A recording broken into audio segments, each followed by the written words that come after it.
Do, do, do, do, do, do, do, do, do. Do, do, do,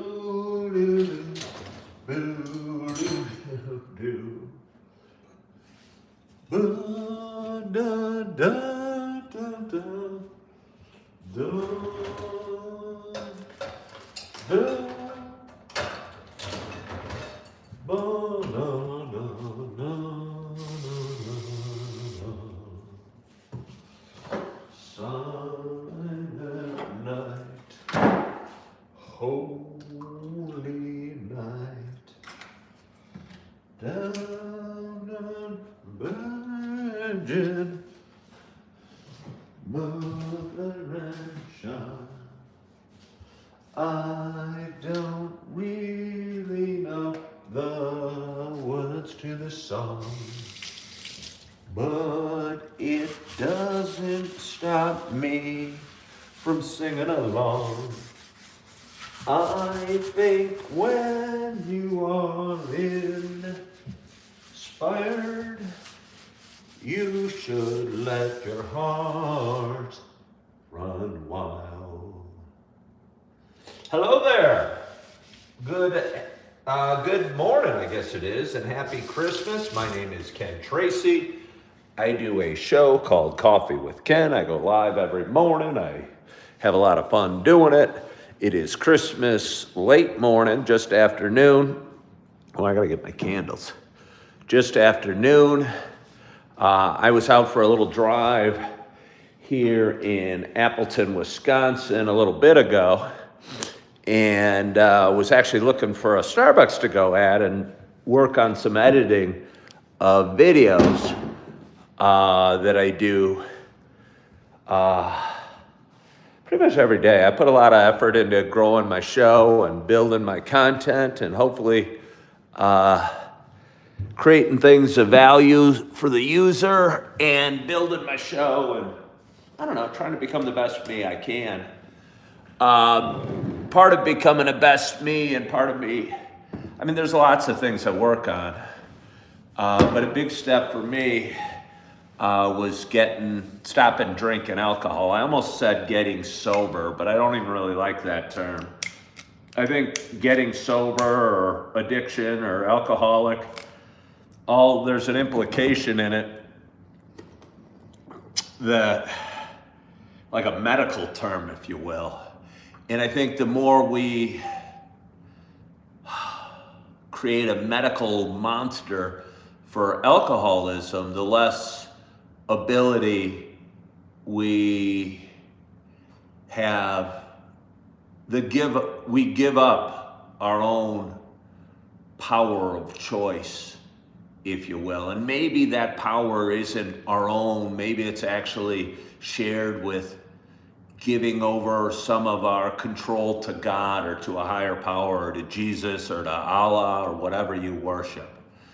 But I realized that about just over 4 years ago that alcohol was kind of taking over my life, and said I wanted to try and take control of my life and get on a better path. And I've been doing that for the last 4 years, and I haven't had a drink or smoked any weed in over 4 years. And that feels good. And because of that, part of that, I joined some groups on Facebook that I'm really getting tired of.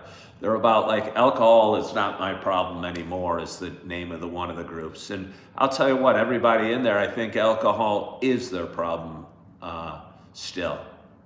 I think they struggle with it daily. They battle with demons. I honestly don't think that they've really addressed the core issue of what drove them to drink or smoke weed or to have addiction issues. Somebody said, my cousin stopped drinking after becoming an old man. You think they just grew up and stopped drinking? Paul says he loves weed. And somebody's asking if I'm from the United States. Hey, Merry Christmas to anybody hopping on. Thank you so much for joining.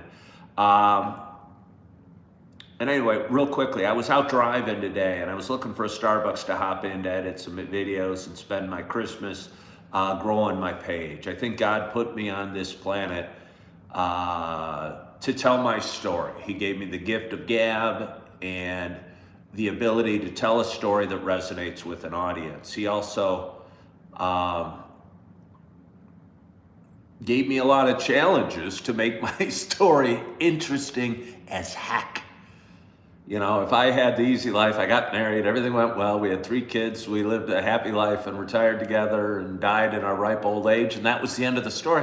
What fun would that story be? And most of us don't really live that story anyway. Most of us have challenges and deal with demons and fight stuff and struggle. And I've learned the more I give up my struggles and let God do his part, the easier my life is. And I think that's a big part of my story and what I'm sharing here. But anyway, as I was saying a moment ago, I was out driving around. I was surprised all my Starbucks were closed. I thought they'd be open till 2:30. I was going, so what am I gonna do? And I said, well, I think things happen for a reason. It is Christmas.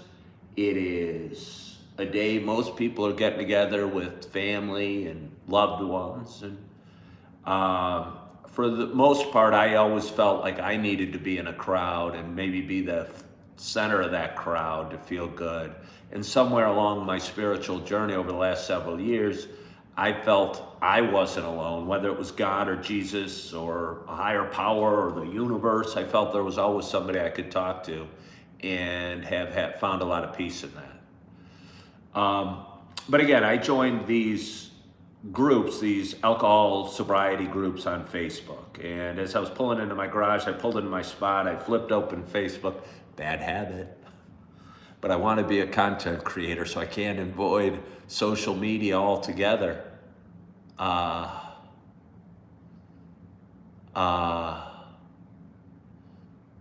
Can't avoid social media altogether.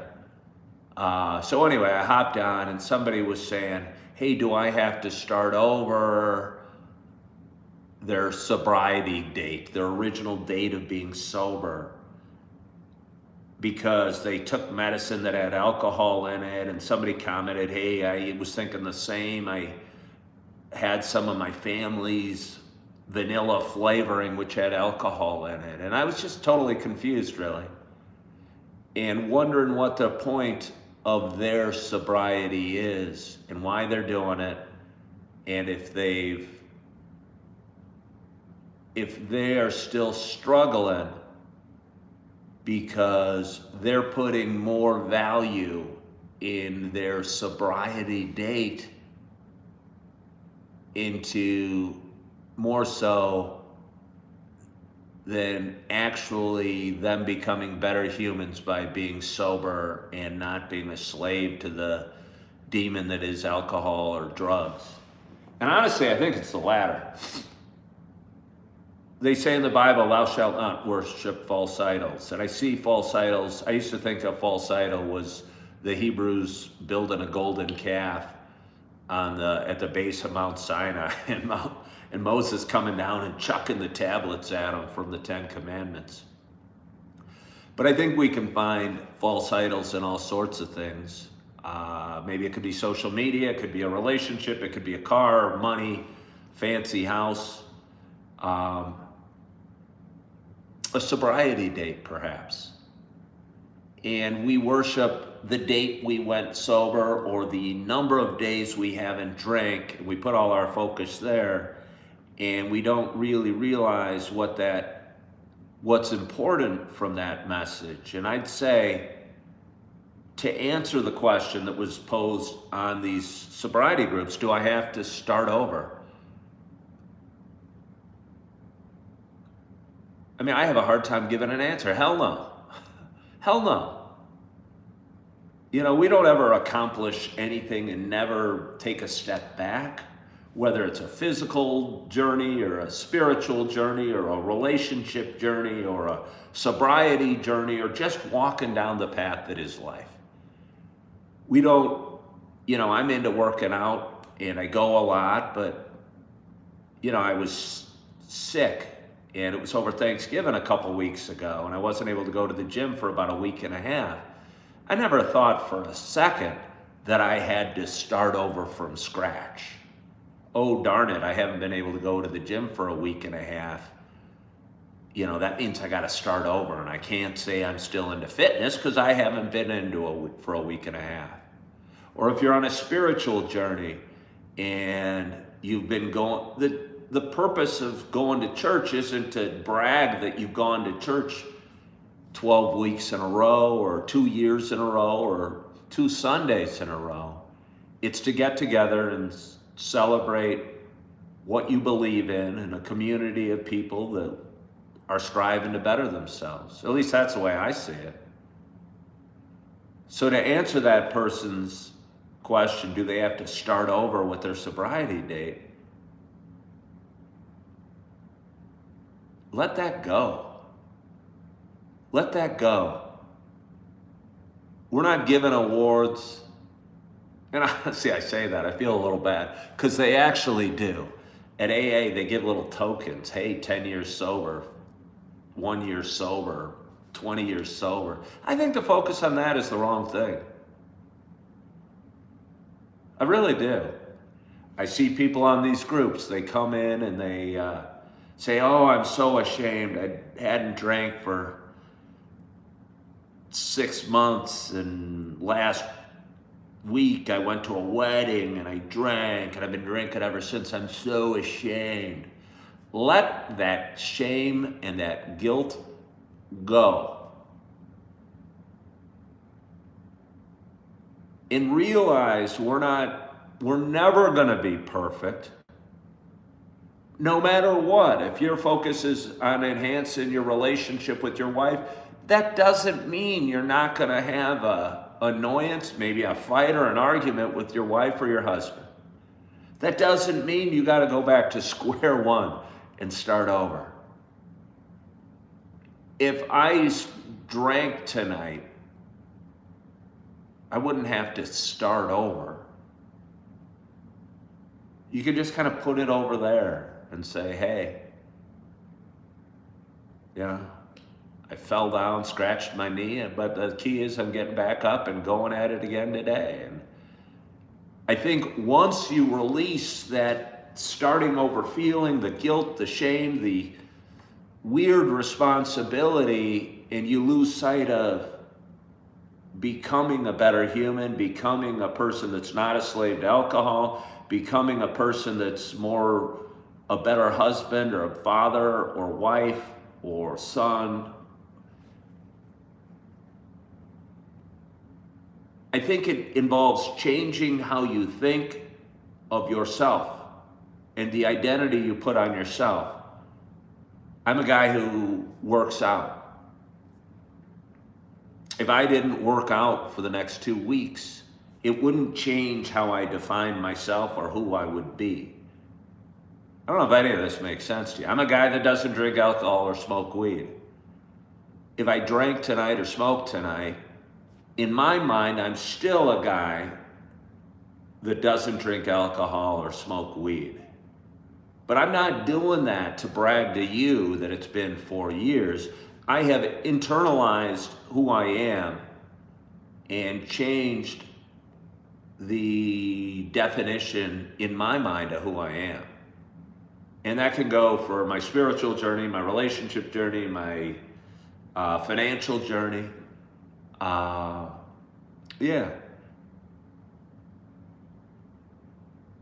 And I think for anyone that would worry that they'd have to start over, in their mind, they are still somebody that's a slave to alcohol and is controlled by alcohol. And because of that, drinking is always a fear of theirs. And because of the fear, it is always right around the corner. But for me, I've internalized, I just don't drink. I'm not an alcoholic. I don't know that I ever was. I don't even know if I believe in it. And I certainly don't believe it's a disease. It's a mindset, just like everything else. And if you're a person that takes fitness seriously, you become that person. If you're somebody that's getting closer to God, you become that person. You start enjoying going to church, going to the gym. Can't even imagine drinking alcohol. And suddenly all those demons or choices or options aren't even a choice or a demon, or aren't even part of who you are. They're part of you from yesterday. And this streak of sobriety is no longer relevant because you're a new person. I think they talk about it as born again. And I've been asked, am I born again? I kind of think I am. I wasn't dunked in water. I haven't fully embraced Jesus Christ as the Savior of my sins, but I have started a walk on a spiritual path, a non-drinking path, a physical fitness path, and a path towards greater financial success and more peace inside, and hopefully closer to my goals.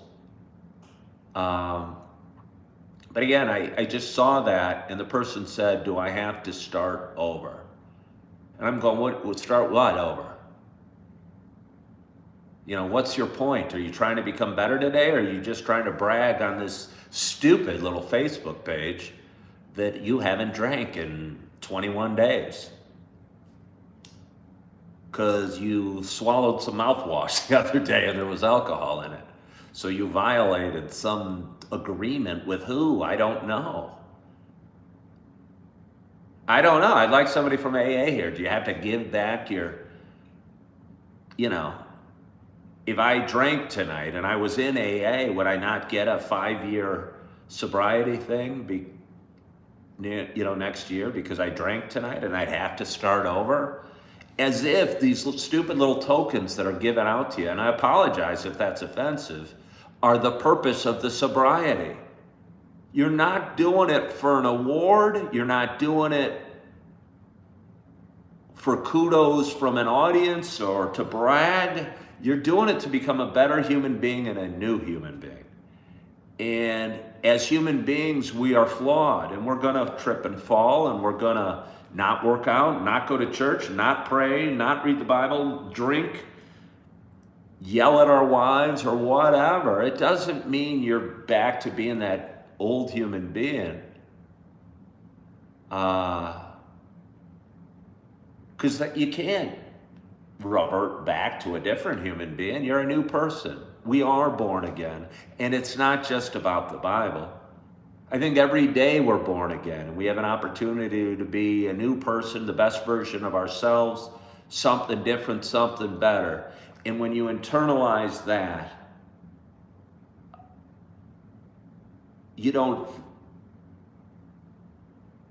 I don't think about drinking. I don't. Because it's not who I am.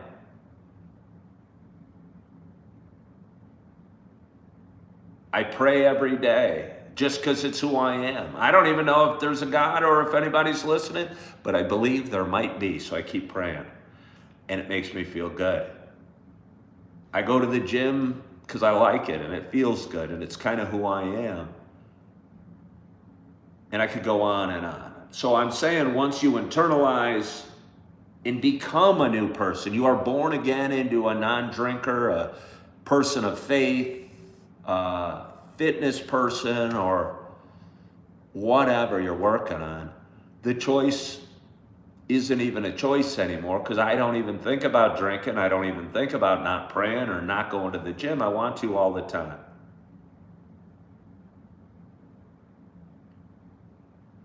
So somebody says they have a very important question. Please give me the very important question. I wanted to climb on a soapbox and preach to you guys for a little bit. And today is Christmas. And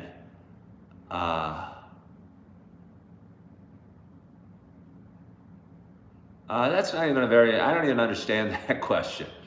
If you're going to pause my preaching and say you have a very important question, you got to make it more sense than those two questions you've just thrown me, because I don't understand them. I'd have to beg you to explain to me what you're doing. Certainly, if you have a very important question, you can make it more simple than a person like me would have to go, what the heck are you talking about? Because that's my response to you. What the heck are you talking about? I read your question. You got to simplify it. Talk to me like I'm a third grader, because you're not, and I don't even think you're trying to. I think you're trying to sound smart. And I just don't get it. I'm not that smart. So, yeah. So it's Christmas today. And my Starbucks is closed, and I'm back from my drive, and I've got my whole day in front of me. And I'm thinking about careers. I'm thinking about changes that are on the right in front of me that I'm taking place. I'm got a lot to decide over the next month or so. And I think God's going to help me with those decisions. But one thing that I do know is I'm pretty good at connecting with an audience and building my show. And I have a lot of fun doing this, and I'm hoping it matters, and I think that it does. Not to everybody, but to the people that need to hear it are getting my message, whatever that message may be. So I might hop on live a few times today as I have thoughts. I started reading the Bible about 2.5 months ago. I read 2 chapters every night. I'm in the Old Testament, and I will tell you what, that is a very hard read and a very unpleasant read, and I don't think a particularly spiritually enlightening read. It's Christmas. We're celebrating the birth of Jesus Christ today. Where I'm at in the Bible, he's still maybe 1,000 years away. And rather than jump ahead and skip to the New Testament, I'm going to keep working. I'm in the book of Deuteronomy right now, and I'm going to keep reading where I am at the Bible. And I might hop on a few times today. I usually read 2 chapters a day, but since it's Christmas, and since honestly I don't have a whole heck of a lot going on, I might go live a few times today and maybe finish up with the book of Deuteronomy, or just get a little further ahead. Or you could interpret that as a little closer to Jesus and to the New Testament. And sometimes in life, you're not going to find faith immediately. It's not maybe that easy, or it doesn't happen overnight. But you can keep striving for it and moving forward to it. And maybe slogging through the muck and the mire that is in the Old Testament, specifically the book of Deuteronomy, might be bringing me and my audience closer to Jesus. And maybe that's what I'm meant to do, and grow my audience a little bit. Hello, Sad Man Islam. I was on my soapbox. I was preaching that you don't have to start over, was the message of this afternoon's live. 55 needs someone to come and clean your house. 55, you have all your kids there. Get them to work. Or did they mess it up?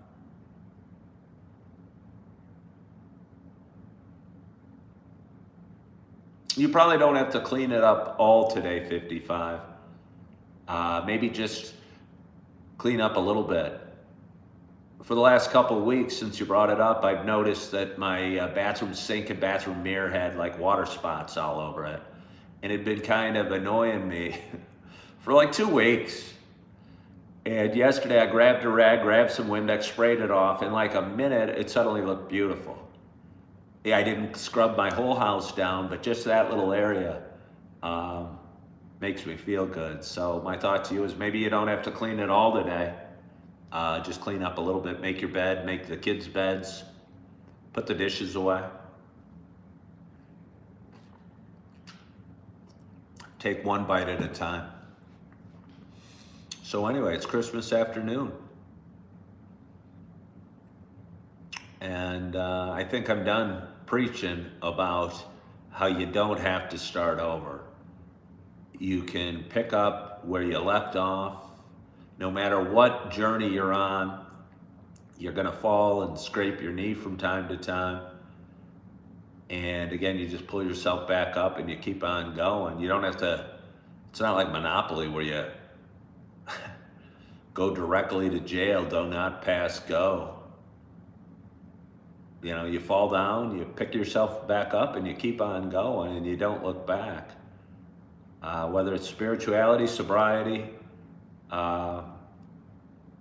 relationship-wise, or fitness, or whatever you're looking to accomplish.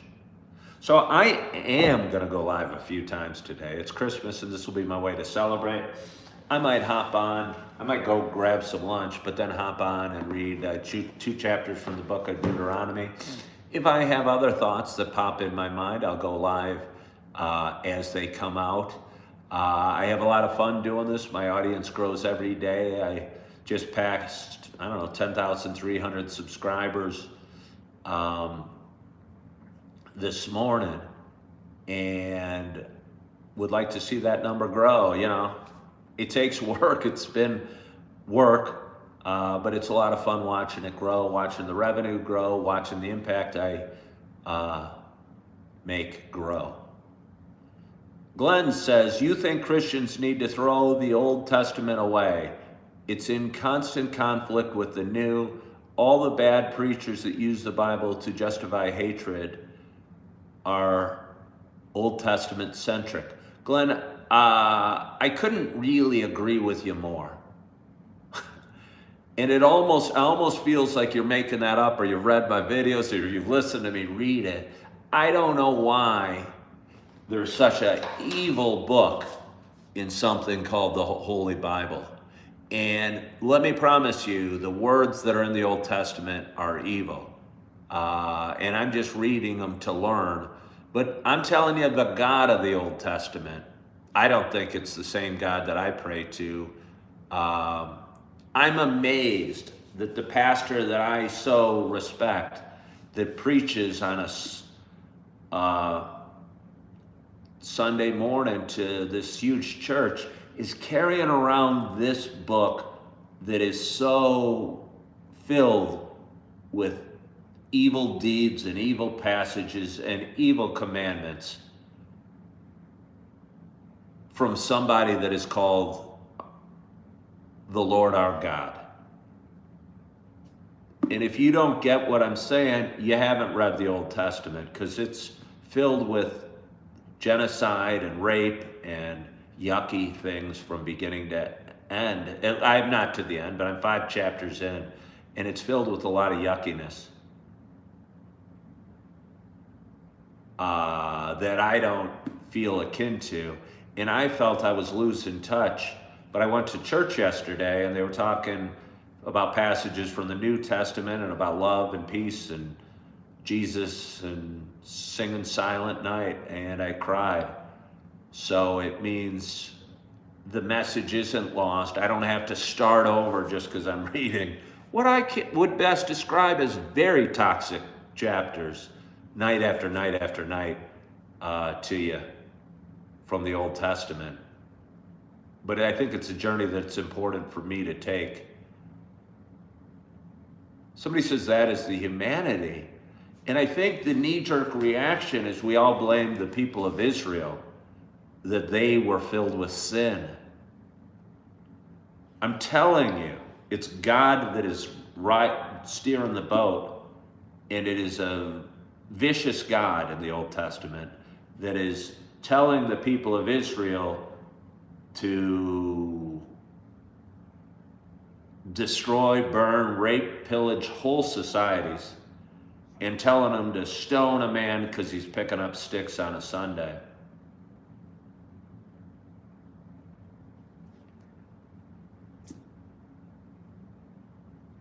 I mean, I have a hard time not laughing. I wish you wouldn't have brought this up. I wish you wouldn't have brought this up, because I was trying to get off. The Lord our God in the Old Testament really is proud of himself for pulling the people out of Egypt, out of bondage in Egypt.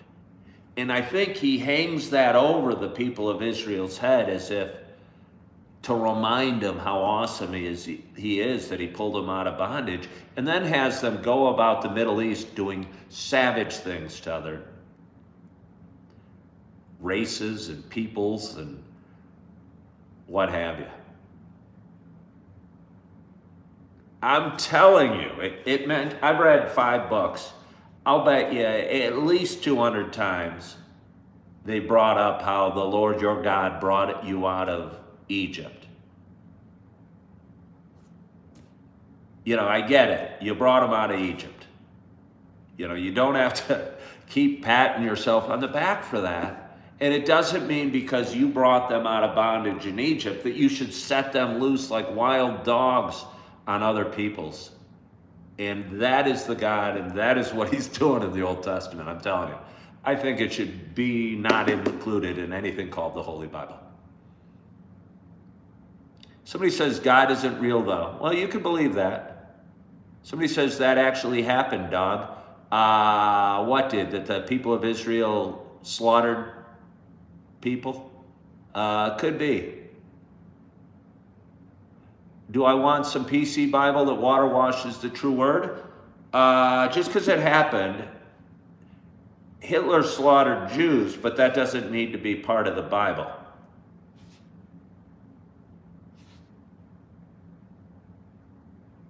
Would be my answer to that. Isaiah foretells of Jesus. If you read Isaiah, it will help. Well, I'm reading. And I'm going to keep reading. And I'm going to be reading 2 chapters here for you in a little bit. Maybe 1 o'clock, maybe 2 o'clock. We'll see how, what time I feel like hopping on. But if I could read 4, 6, maybe even 8 chapters of Deuteronomy, it would, honestly, I look at it as 4, 6, or 8 chapters that I've slogged through and got a little closer to Jesus by reading filth.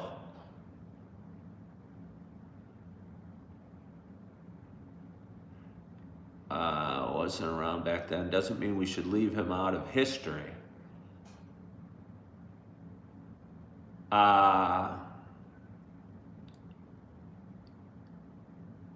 People have done horrible things and people have done great things. But I understand that it was a vicious world back then. But what I'm saying is it's a vicious God that's commanding these people to do vicious things and setting them upon whole peoples and telling them to slaughter them and to rape the women. It happens time and time again in this.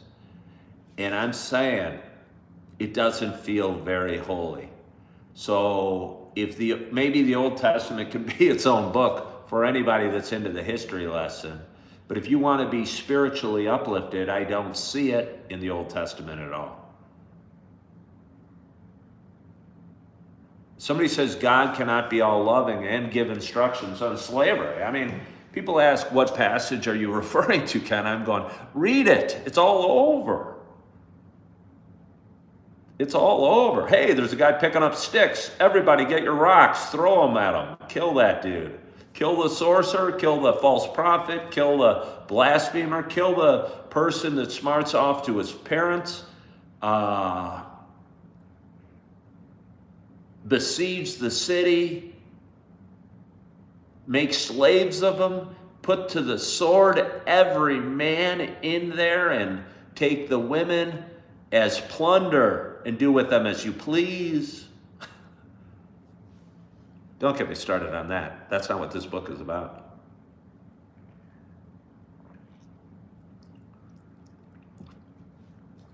Somebody said the Old Testament is clearly not real, which means the New Testament is false by default.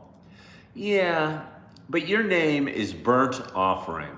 So, which is a line in the Bible repeatedly, and I'm wondering why that is. You say that doesn't mean we do that today in 2025. It was telling of the times. But are these God's commandments? Was God a savage creature in those times? You know, I get it. The people that wrote the Bible were savages and set upon cities and raped and pillaged. But to hear them say, if I'm going to believe these words, that it's God commanding them to do that, I'm going, God shouldn't just need to, God shouldn't change his beliefs or faith or his actions. He's supposed to be this all-loving, powerful being.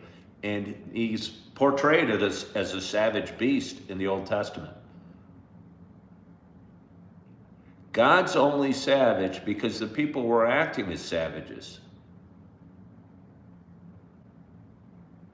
No, they weren't. They were chilling out, and some dude was picking up sticks on a Sunday. And God told them to grab rocks and stone them to death.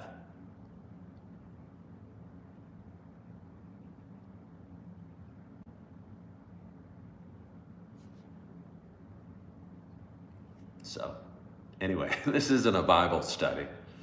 But for anybody new here, please subscribe to my page. I have a lot of fun doing this. I talk about a lot of different issues. Is it to teach us about good versus evil? Sadman, I appreciate the question. My hope, and again, I'm a guy on a spiritual journey. I don't know anything, but I'm reading this and I'm not loving or feeling loved by God in this book at all. I don't even ever want to read another chapter outside of I promised I would. So I will. We all have sin in us. It's what the book was depicting. I get that we all have sin, but what I'm saying is God does. God is the one commanding the people of Israel to slaughter the men and rape the women.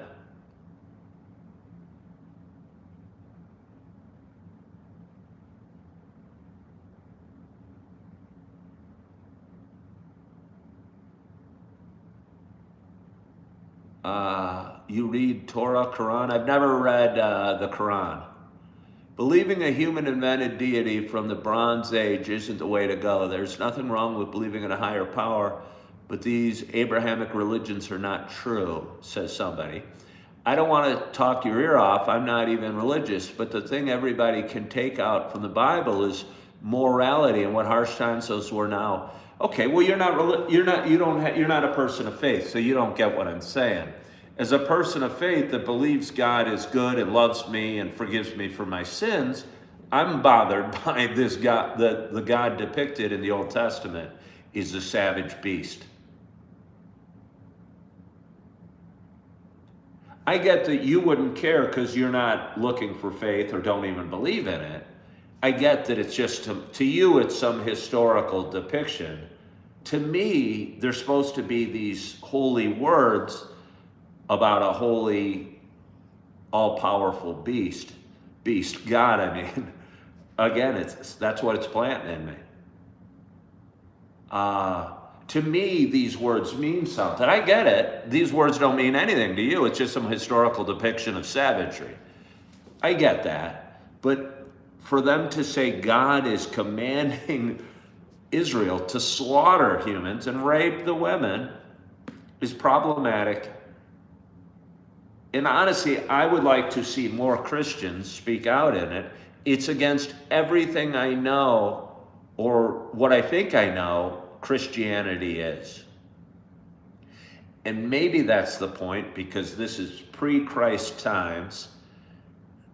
But why is it in here, I guess? And that's what confuses me. Everyone here has a better moral framework than the God of the Bible. Yeah, I guess that's what I'm saying. God shouldn't have to learn to be better. And God shouldn't be this savage monster that slaughters people and rapes women because we're it was written by. We're supposed to believe the words in here. I've been told, there's my sister who's passed now, was a very literal Bible believer. I wish I would have started this project before she died to just have her explain to me why God is telling them to slaughter the babies and rape the women.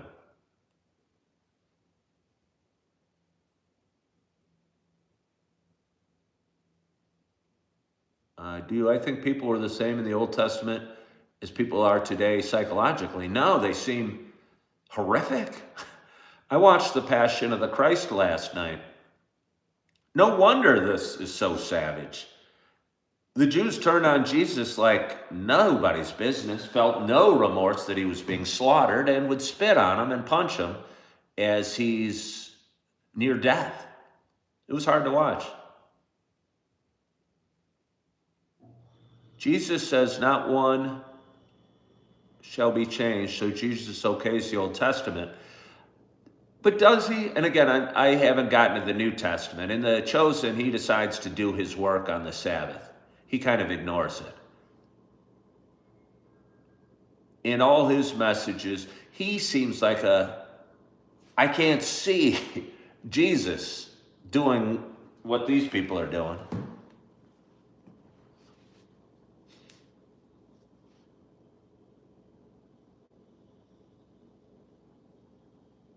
Does God know they were different? I don't know what you mean. I appreciate the audience today. Again, this was an unplanned live. I just got fired up because somebody said, do I have to start over?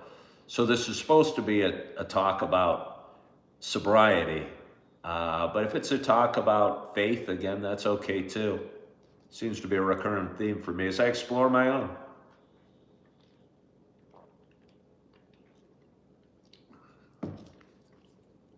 What I'm shocked about is, and somebody said it earlier, how the Old Testament should be a different book. I'm shocked how we aren't open and honest about the Old Testament at all. Burnt offering, why are you called burnt offering? Is that a weed reference or is it a biblical reference? I'm assuming you're playing a joke and doing both. In Matthew, Jesus says to follow the Mosaic law. It's not going away. But then Paul contradicts Jesus and says we don't have to follow the law anymore. The whole book is an absolute mess. You said they were different psychologically. Does God understand that? You certainly do. What I'm saying is the God in the Bible seems like a vicious savage.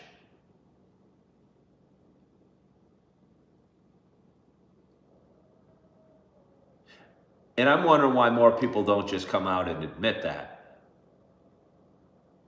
And I'm either they haven't read the Old Testament or they're scared to be blasphemous. God made me who I am. God has me reading this Bible. God has me questioning this in front of you. So I don't think anything I'm doing is blasphemous. I think it's inquiring, inquisitive, and natural for anybody that actually takes these words seriously at all. I wonder how they aren't questioning the words in the Old Testament and the Bible commands. Okay, it's a weed reference. You're an atheist that loves studying religion. Well, burnt offering, I'm a recovering agnostic who's discovering faith. So you do you. But you love studying religion, so you know about the burnt offering. Holy smokes! Do you know how much time I've spent about the exact way we should offer things to the Lord our God who brought them out of the land of Egypt? Oh my.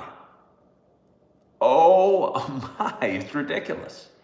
Half of the Old Testament is what you need to sacrifice to God, and the other half is slaughtering and butchering.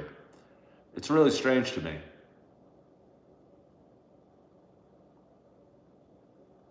If I am open and honest about the Old Testament, do I realize how horrific it is? Well, I think that's what I'm saying. This is supposed to be about sobriety. You guys tricked me. All they know is what their minister or preacher tells them. Again, I really think my pastor's a really good man and he's carrying this. And they very much pick and choose. I'm not picking and choosing. You got to really search for nuggets of kindness in the Old Testament or messages of great faith. I think there's a guy named Caleb in here, and one of the pastors at my church did a whole sermon on Caleb and how great his faith was. And Caleb, and I think a guy's named Joshua, was sent out to spy on the land promised to the Hebrews and investigate before they moved into there. And I forget, they might have sent 25 guys. They all came back. Caleb and Joshua, I think, told their story. And the other 23 God killed for some reason. I forget why. Jesus cast out demons, which helps with sobriety. You know what really helps with sobriety? Deciding you don't want to drink again and that you're a better human being without alcohol. No, I have no interest in you helping me edit my videos, but thank you for that kind offer. I mean, wow, what a glorious audience. Has anybody here subscribed to my page today since I started doing this show? I wonder if I could hit like 10,400 subscribers. I'm going to be moving to Central Illinois, and I'm looking for jobs there. My ex-wife, the mother of my two beautiful little ones, is relocating with my little ones to Central Illinois after much discussion, let me promise you. So I agreed with it knowing that I would need to move to Central Illinois to give my kids the best chance they have for a healthy life. And so I'm going to be moving there, and I'm looking at locations and jobs, and I thought about bartending, working at a golf course, DJing, teaching, a bunch of different jobs. And I'm wondering, the one job that I feel I do up here that is, I'll say it, worthy of me and worthy of my skills is substitute teaching. Worthy of my time. When I'm working as a bartender getting wealthy people drunk, it doesn't feel particularly good. But I'm telling you, there's kids in these schools here and probably across the country, probably across the world that need extra attention, need to feel important, need to feel loved, and need to feel respected, valued. And being a substitute teacher makes me feel really good. Yeah. So again, I'm looking at all these job options in Central Illinois, and the one issue I have is substitute teaching. I can't make enough to cover my bills. So I'm trying to figure out what I want to do, but this might be a subject for another talk. You could be a roll-on deodorant or a cone head fill-in. Well, good suggestions. I wonder how much a roll-on deodorant pays. Do you think vicious cultures would respond to a soft approach? The age of Noah was vicious. Merry Christmas, Peter. The age of Noah. Would vicious cultures... I don't know. So anyway, my point being, what I'd love to do, what I think I meant to do, to the point it had me, a few months ago, I applied, because I do this show all the time and my audience grows, and people said, oh, you should be in radio, you got a good voice, whatever. I applied to a radio station up in Green Bay a few months ago, and they rejected me. And I'm wondering if that's what I'm really supposed to do. Maybe that was God steering me on the path to continue rocking and rolling.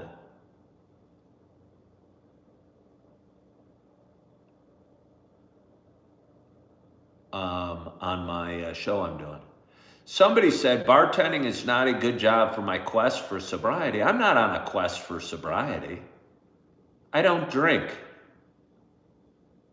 doesn't matter what job I do, I don't drink.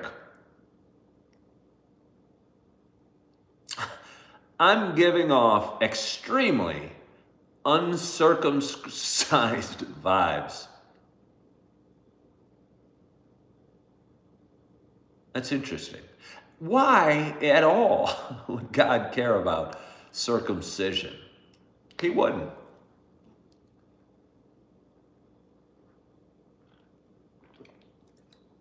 Now, I don't want to be a nurse. I'm grossed out by things. I'm squeamish. A good bourbon ain't gonna do no wrong. I have no desire to have a good bourbon. The thought of it makes my stomach turn. Hello, jumping guy. How are you today? What a fun show we've had this afternoon. Again, it started off as you don't have to start over. Costco sample demonstrator or retail somewhere. So do you really think I should work in retail?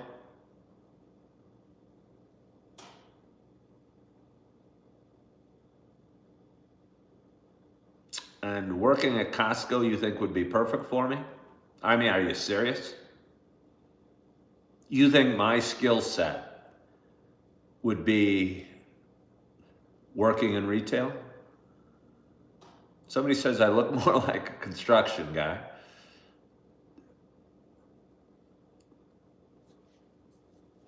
Somebody says I'm already rich.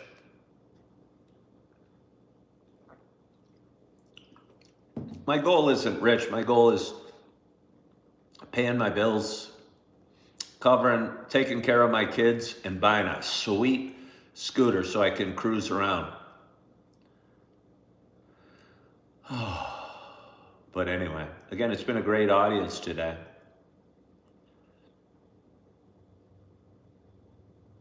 I will hop on live this afternoon. I'm definitely going to read at least 2 chapters of Deuteronomy. Because it's Christmas, I might celebrate that by reading a few more. I'd love to tell you to tune in, but it's probably not going to be that uplifting. I mean, honestly, I read to you and they talk about a man whose testicles are crushed can't attend the Lord's meetings. And I'm going, is this really what I'm supposed to be reading? Or, take the blood of the bull and throw it against the altar. And I'm going, is this really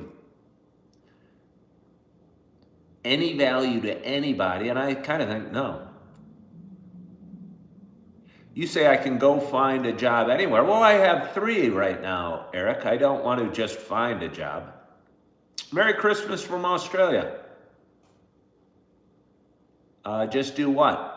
Stop talking about it. Action speaks louder than words. I have 3 jobs. I'm moving to a new place. What other religions do I know about? Really none. I mean, I don't know. I guess I'm learning about Judaism because I'm reading the Old Testament. And was raised nothing really.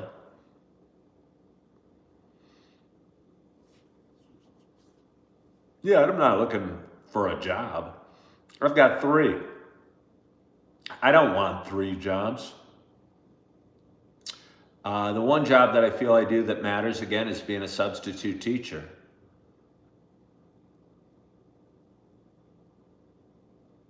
So maybe if I am really moving to Central Illinois, I don't even know where. I guess I don't need to. It's just start getting my substitute teaching license for Central Illinois. Because almost no matter how much money I have, I know there's kids in there in need of somebody that cares, somebody that wants to make school fun, yet educational, somebody who believes that they matter and they can make a difference. And I think I fill that bill. What do I teach from little kids up to high school? I've only done it 7 times. 7 days. But it feels really good when I go in. And when I'm going in to work as a bartender, I go, oh crap, this is gonna suck. And that's not a good attitude, but it usually does. I mean, it doesn't totally suck, but I'll sit there and be slinging drinks as fast as I can. If it was something where I'm chilling out and getting a guy another beer and talking to him for a while, that might be fun. But it's not that way. It's serving massive amount of drinks as fast as you can.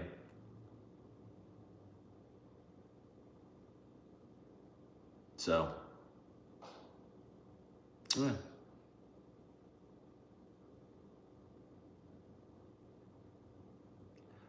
Believe me, I work as a sub teacher. I haven't moved yet. I appreciate your best time to do it. Uh, my next step would be getting my sub license. I haven't moved there yet, and I have to pay for it, which I don't especially enjoy. Let's see. Am I gay? No, I'm not.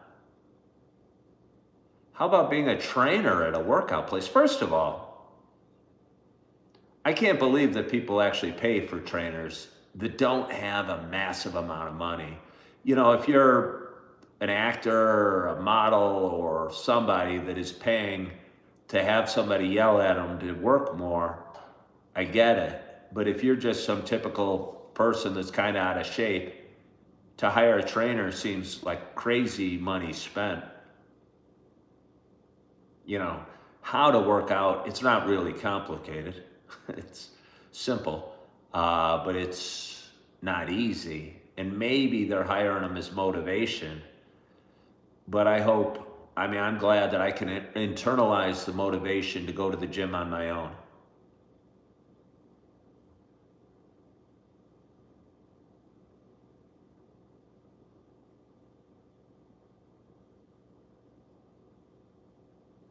Yeah.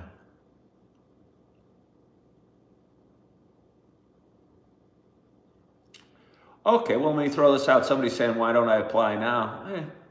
I don't know. It's just because I just signed off on moving to Central Illinois 6 days ago. And I don't always think you need to make the most,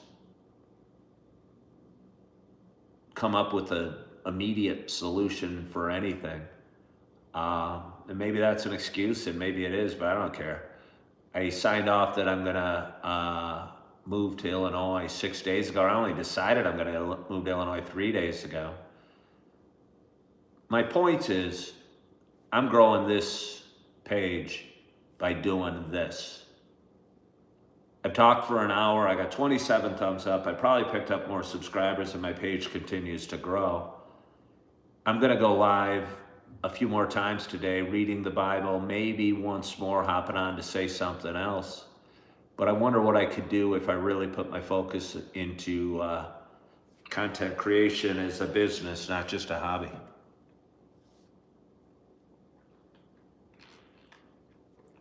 But anyway, I want to thank you so much for joining on this Christmas afternoon that it is right now. And I don't preach to stop drinking now. I don't care if anyone drinks. You can always join ICE. I don't know that I want to. I'm not into the military or cops or ICE at all. I don't think I'm that into enforcing the law. I'm one that would say, hey, sneak out the back door, we're coming in soon. And I might get in trouble doing that.